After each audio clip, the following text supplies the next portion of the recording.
이사야 14장 1절부터 8절까지 말씀.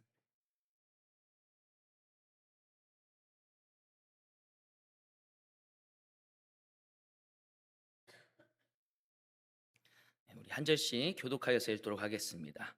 여호와께서 야곱을 긍휼히 여기시며 이스라엘을 다시 택하여 그들의 땅에 두시리니 나그네 된 자가 야곱 족속과 연합하여 그들에게 예속될 것이며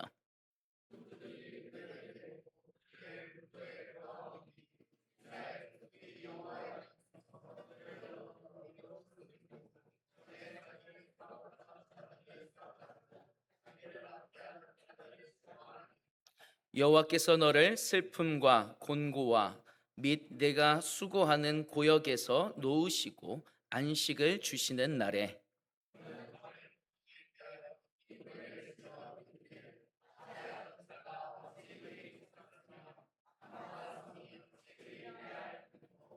여호와께서 악인의 몽둥이와 통치자의 귤을 꺾으셨도다.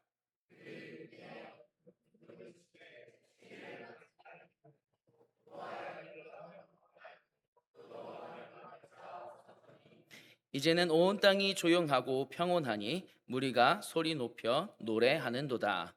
향나무와 레바논의 백향목도 너로 말미암아 기뻐하여 이르기를 네가 넘어져 있은즉 올라와서 우리를 베어 버릴 자 없다 하는도다. 아멘. 네, 우리 앞뒤 양옆에 계신 성도님들에게 우리 다시 한번 좀 인사하면 좋겠습니다. 하나님이 우리와 함께 하십니다.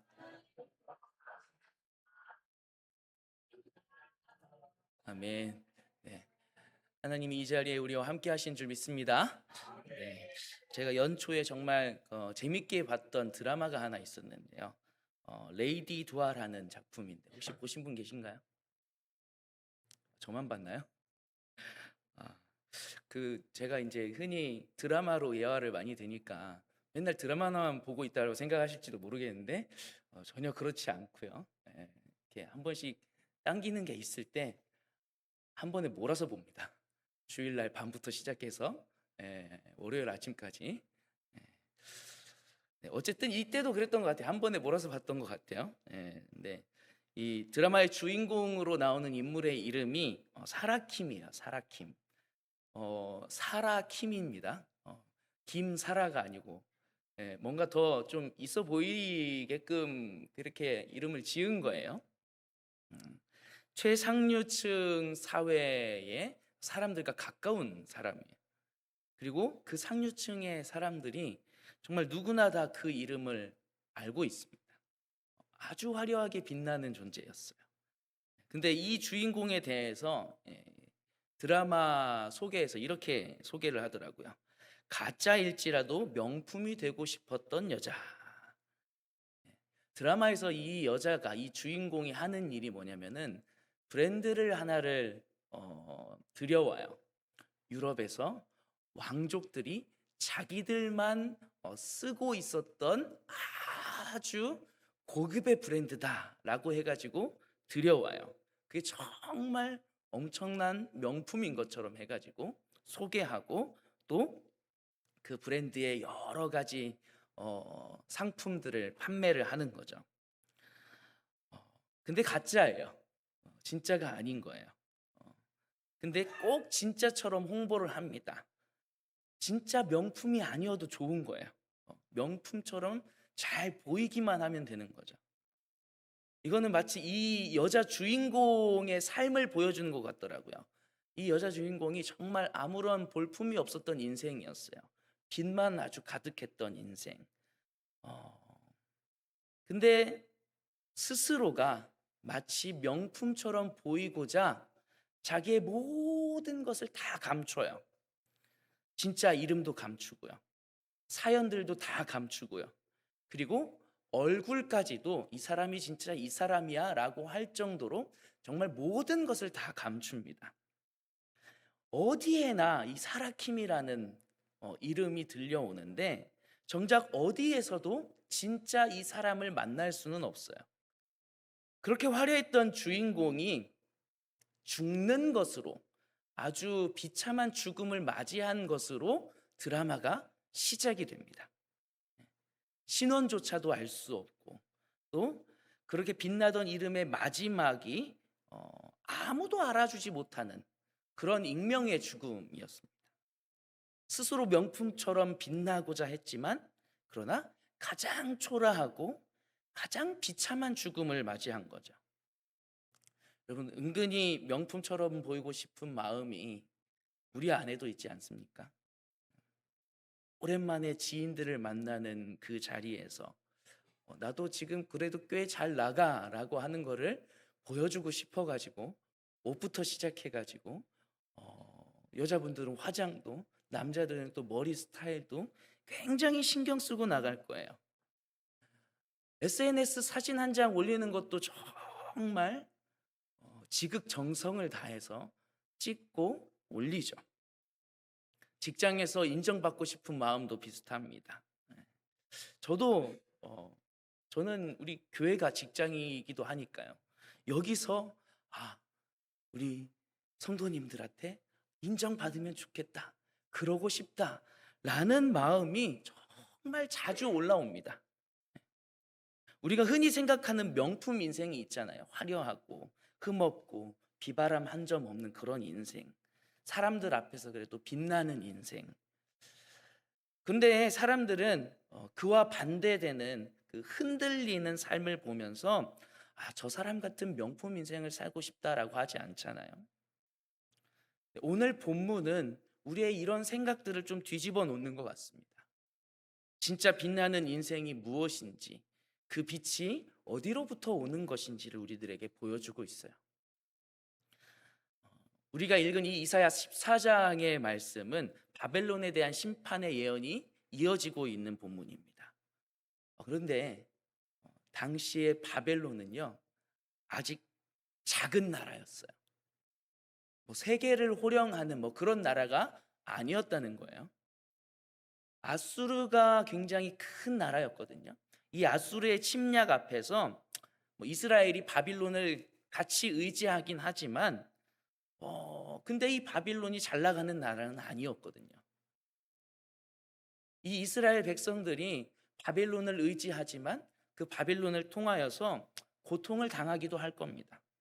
우리 3절 말씀 우리 한번 함께 읽어보면 좋겠는데요. 읽겠습니다. 시작. 여호와께서 너를 슬픔과 곤고와 및 내가 수고하는 고역에서 놓으시고 안식을 주시는 날에. 하나님께서 이렇게 말씀하고 계세요. 슬픔과 곤고와 내가 수고하는 고역에서 놓으실 것이다. 지금 이스라엘 백성들을 향해서 너희가 비바람 가운데, 폭풍우 가운데 있을 거야, 흔들리는 가운데 있게 될 거야 라고 말씀하고 계세요. 누구를 통해서요? 바벨론이라는 나라를 통해서요. 근데 아까도 말씀을 드렸지만 바벨론은 그럴 만한 위치에 있지 않은 나라였어요. 그런데 그런 말씀을 지금 하고 계신 거예요. 야, 너희들 나중에 사람들이 보기에 전혀 명품 인생 같지 않은 그런 삶을 살고 있을 거야. 모든 것이 다 무너져 있고 남의 나라에 끌려가 있고 자유를 박탈당하고, 그리고 이스라엘이라는 정체성도 갖고 살지 못할 거야. 14장 1절에서 하나님이 이 말씀을 이렇게 시작하세요. 우리 1절 말씀도 한번 함께 읽겠습니다. 시작. 여호와께서 야곱을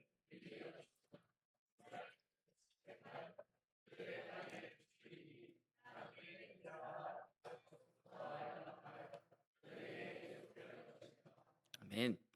여호와께서 야곱을 긍휼히 여기시며라고 말씀하고 있죠.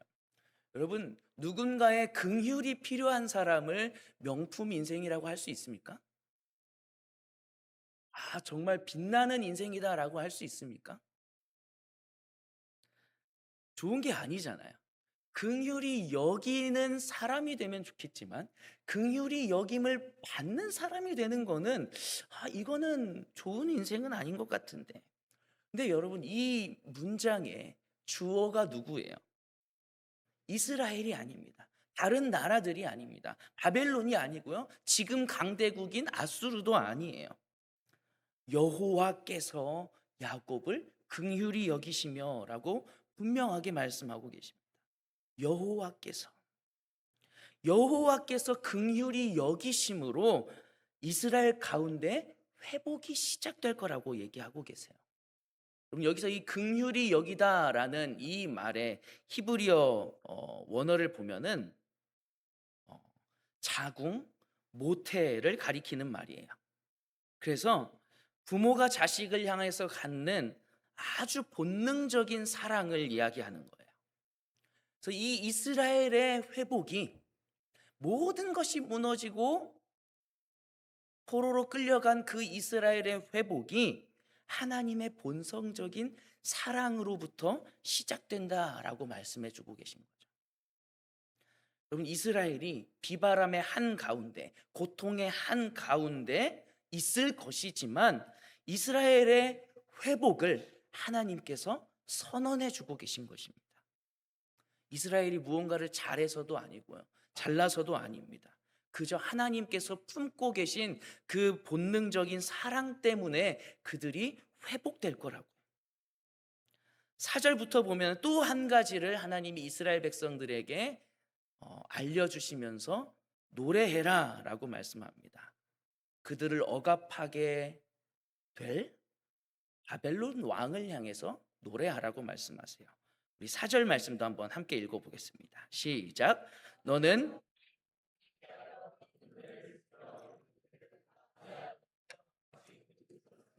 강포한 성이 어찌 그리 패하였는고. 여러분, 이 4절부터 이어지는 이 노래는 바벨론 왕을 향한 조롱과 풍자가 담긴 노래입니다. 이 노래가 지금 이스라엘 백성들에게 주어진 이 시기에 바벨론이 어떤 나라였다고요? 아주 작은 나라였다고요. 세계사에 엄청난 큰 영향을 미치던 시기가 아니었다고요. 그리고 이스라엘을 포로로 잡아가지도 않았습니다. 근데 이 4절 이하의 바벨론 왕을 향한 노래를 잘 보면요, 완료형이 많아요. 과거형이요. 4절만 봐도 그쳤으며 패하였는고라고 말하고 있습니다. 아직 일어나지도 않은 일을 향해서 그것이 반드시 일어날 것이기 때문에 과거형으로 쓰면서 그것이 분명히 일어날 것이다 라고 얘기해 주고 있는 말씀인 거예요. 하나님은 지금 이 노래를 통해서 바벨론이 앞으로 저지를 그 모든 압제와 그 압제의 끝까지 이미 다 이루어진 일처럼 노래하게 하고 계신 것입니다. 여러분, 이게 정말로 놀라운 일이에요. 우리는 되게 문제가 닥친 다음에야, 그리고 그 문제가 해결된 다음에야 감사하고 기뻐합니다. 근데 하나님은 이 이스라엘에게 문제가 시작되기도 전에 그 결말을 노래하게 하세요. 하나님의 주권은 고난이 시작되기 전부터 그 고난의 끝까지 다 붙들고 계시기 때문입니다. 계속해서 이 노래를 보다 보면 12절에 또 다른 인물이 등장하는 것 같아요. 너 아침의 아들 계명성이여 어찌 그리 하늘에서 떨어졌으며 너 열국을 엎은 자여 어찌 그리 땅에 찍혔는고 라고 노래를 이어가게 하십니다. 그래서 이 계명성이라는 말이요, 밝음을 여는 별이라는 말이거든요. 새벽녘에 정말 밝게 빛나는 별이 하나 있죠. 혹시 무슨 별인지 아시나요? 샛별이라고 하는 거.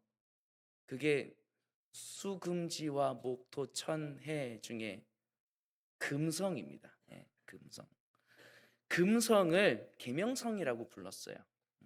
근데 이 금성을 가리키는 이 표현, 이 히브리어로 헬렐이라는 말인데 빛나다라는 뜻이거든요. 근데 이 계명성이라는 말을, 모닝스타라는 말을 주로 이 고대 근동에서 이스라엘 주변의 그 나라들에서는 주로 왕들이 자기 스스로를 높여서 자기를 신적인 존재로 이야기하고 싶을 때, 그때 이 계명성이라는 표현을 썼대요. 스스로의 이름을 드러내고 싶을 때, 스스로를 신의 위치에 올려놓고 싶을 때, 스스로의 이름 자체를 빛나는 자라고 명명하고 스스로를 빛으로 삼아온 겁니다. 이사야 14장 13절과 13절을 우리 한번 함께 읽어보면 좋겠는데요. 읽겠습니다. 시작. 내가 내 마음에 이르기를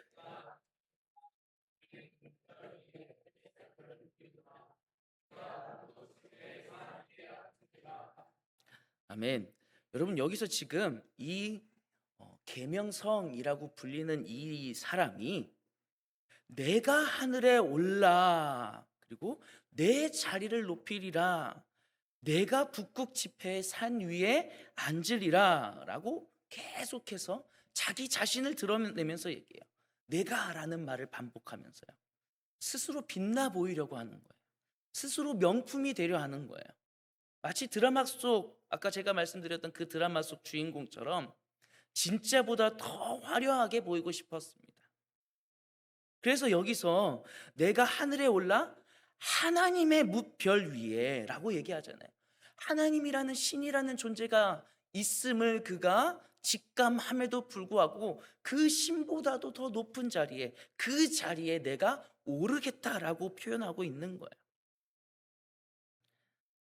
드라마 속의 이 여인은 자신의 진짜 이름과 얼굴을 다 감췄잖아요. 여기서 이 존재도 마찬가지입니다. 자신이 피조물이라는 진짜 신분을 감춰요. 자기가 누군가를 통하여서 창조받은 사람, 그러한 존재라는 것을 감춥니다. 그 진짜 신분을 감추고 스스로가 신처럼 되려고 하는 거죠. 여러분, 스스로를 신의 위치에, 하나님의 위치에 올려놓은 이 계명성, 이 왕의 결과가 무엇이냐면 15절 말씀입니다. 우리 함께 우리 마음에 새기면서 읽어보도록 하겠습니다. 시작. 그러나 이제 네가 스올 곧 구덩이 맨 밑에 떨어짐을 당하리로다. 아멘.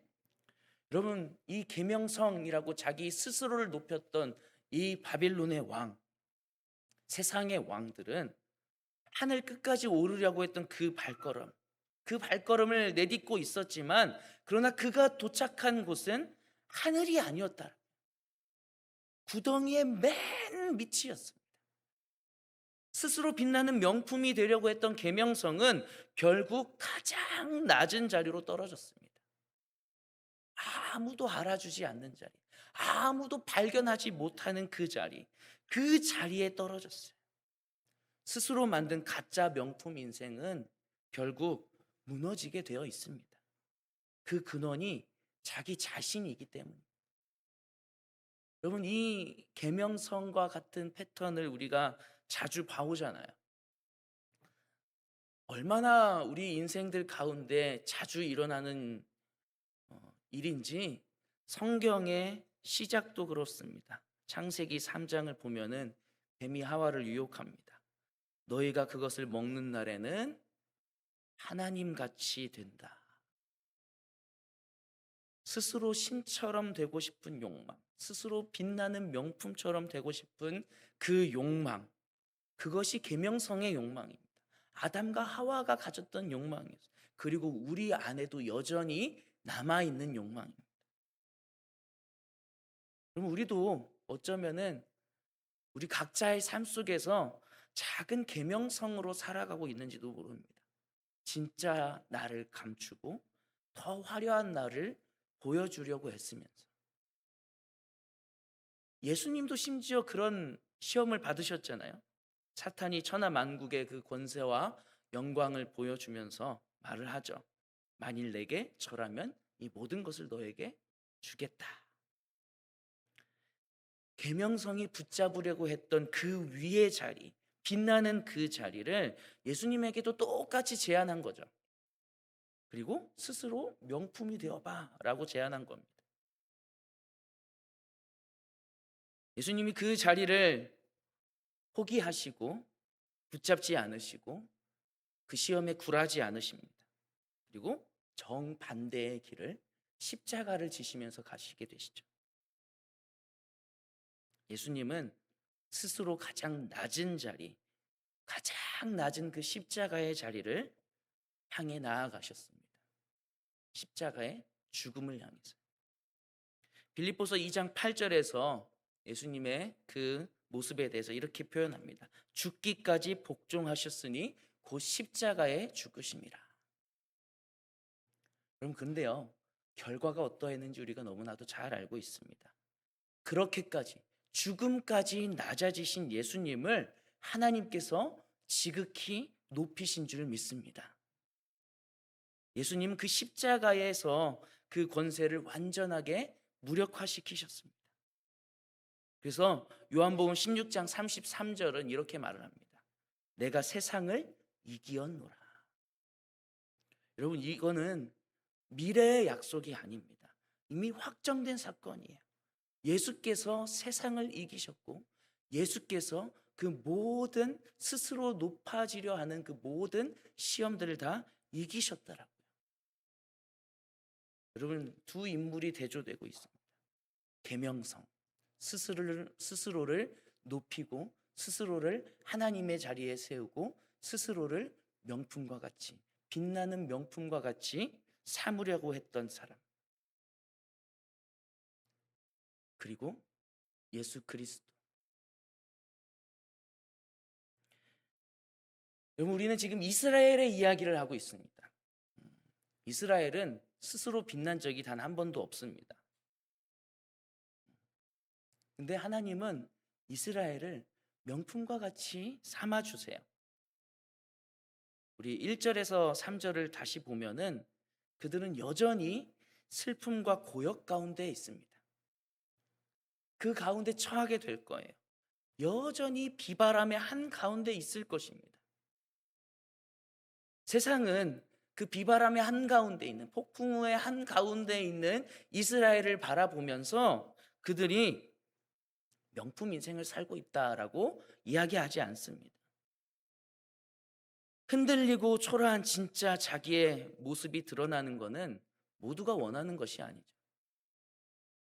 성경은 정반대로 이야기하고 있습니다.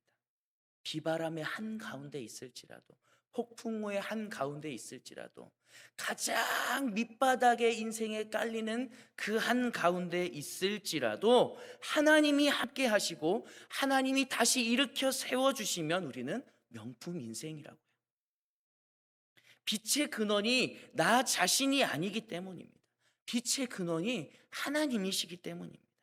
빛 대신 하나님이 나와 함께 하시면, 빛 대신 하나님이 이스라엘과 함께 하시면은 이스라엘이 비바람의 한가운데 있든 폭풍우의 한가운데 있든, 내가 인생의 가장 밑바닥의 한가운데 있든 하나님이 함께 하시면 그곳이 빛나는 명품 인생의 자리가 된다라고요. 여러분, 이것이 이스라엘 백성들이 아직 포로의 자리에서, 아직 아무것도 바뀌지 않은 자리에서 하나님을 노래할 이유가 되는 것이었습니다. 그들의 명품됨은 상황이 만든 것이 아니었습니다. 하나님의 임재가 만든 것이었습니다.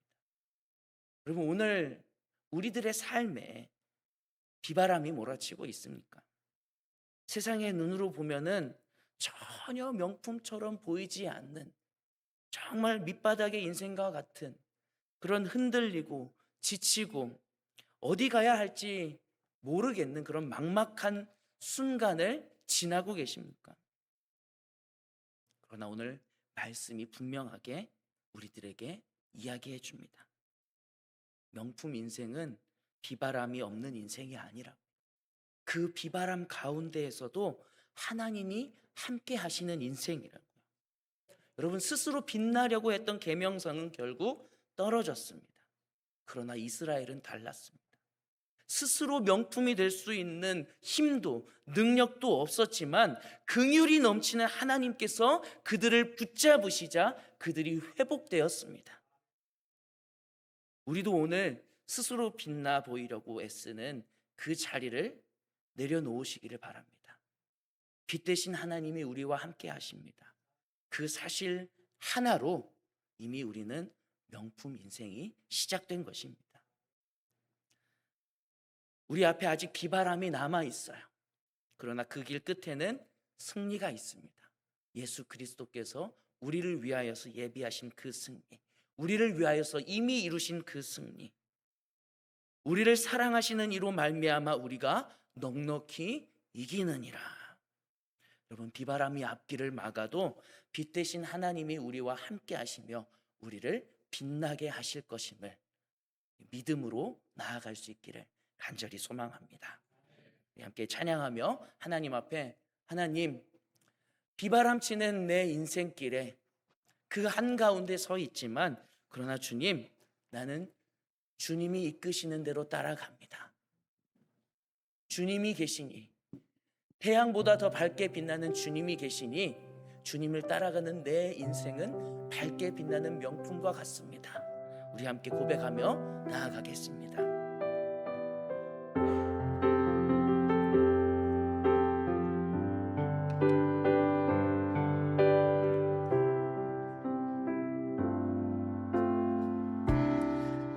비바람이 앞길을 막아도 나는 가리, 주의 길을 가리. 눈보라가 앞길을 가려도 나는 가리, 주의 길을 가리. 이 길은 영광의 길, 이 길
길은 고난의 길입니다.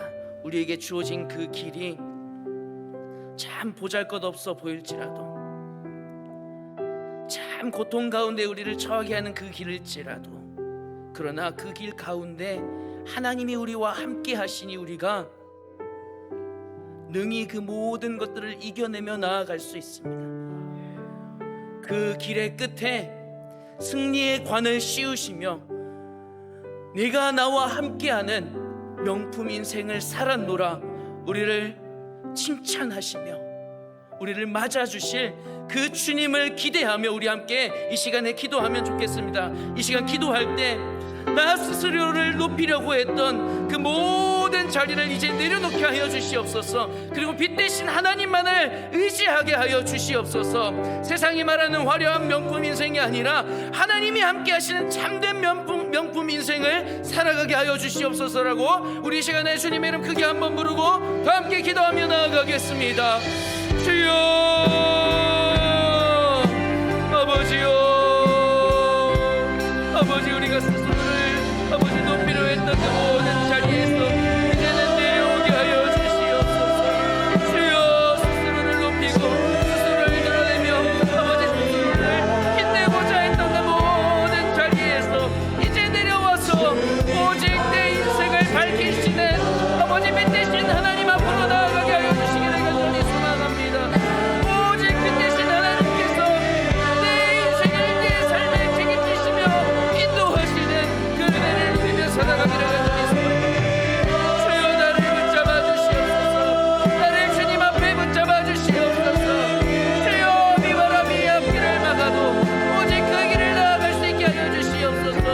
세상 사람들에게는 오는 아버지 참 보잘것없고 비참한 인생일지라 할지라도 아버지 나와 함께 하시는 주님으로 말미암아 아버지 내 삶이 빛남을 아버지 결국에는 승리하고 아버지 나를 칭찬하실 하나님을 향하여서 기대함으로 나아갈 수 있도록 주여 인도하여 주시옵소서.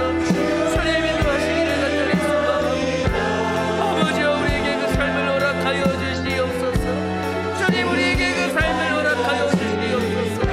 아버지 함께 하시기를 간절히 주여, 우리를 붙잡아 주시옵소서. 능히 아버지 세상의 그들의 속에서 아버지 빛 대신 하나님만을 바라보고 빛 대신 하나님만을 붙잡을 수 있도록 주여 인도하여 주시기를 간절히 소망합니다. 주여, 역사해 주시옵소서. 우리를 붙잡아 주시옵소서. 아버지 하나님 역사하시기를 간절히 소망합니다. 주여 인도하여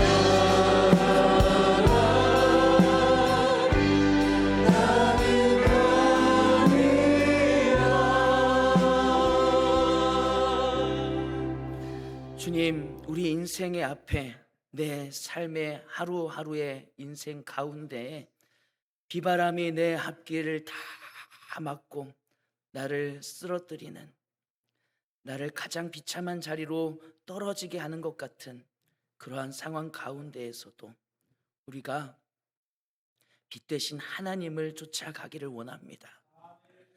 우리를 그곳에서 건져내시는 주님을 신뢰하며 나아가기를 원합니다.